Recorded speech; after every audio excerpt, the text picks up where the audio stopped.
Iran first launched its nuclear program with US and European assistance during the reign of the Shah Mohammed Reza Pahlavi. Western support for Tehran's nuclear activities continued until the 1979 revolution, which overthrew the Pahlavi dynasty.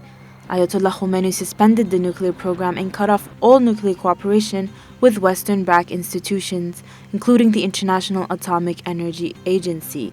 The IAEA reported in 2003 that Iran had been secretly attempting uranium enrichment activities despite the country having signed the Nuclear Non-Proliferation Treaty.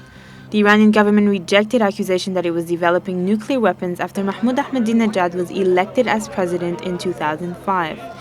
Ahmadinejad pledged to maintain the nuclear program, although the West increased political economic pressure on Iran by imposing new economic sanctions. The current Iranian government, led by President Hassan Rouhani, has changed Tehran's language regarding the nuclear program and chosen to cooperate with the UN. Rouhani and his foreign minister Mohammad Javad Zarif have decided to negotiate the terms of nuclear program with the UN Security Council.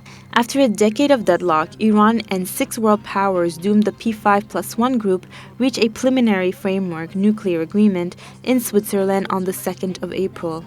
The preliminary deal specified that Iran would dispose of 2/3 of the uranium enrichment centrifuge and limit the level of uranium enrichment to 3.67%. This is not high enough to make a nuclear bomb. Many of the restrictions will expire in 15 years. The deal will also reduce Iranian uranium stockpiles from 10,000 kilograms to 300. The uranium will only be enriched at the Arak nuclear reactor under the supervision of the IAEA.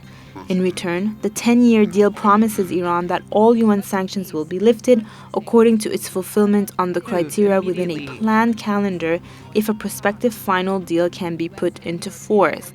The ongoing nuclear talks might be said to have stumbled around Tehran's unwillingness to cooperate with the IAEA. Earlier this month, the IAEA reported that Iran's unwillingness to cooperate with international investigators would cause a transparency problem. However, Iran demands an immediate removal of sanctions together with the release of nearly $100 billion worth of its assets around the world. Iran's Supreme Leader Ayatollah Ali Khomeini had dismissed freezing the country's nuclear program for a long period of time ahead of the June 30th deadline for a deal. Khomeini echoed the view of the hardline Revolutionary Guard, who have objected to the IAEA being allowed to access Iran's military sites.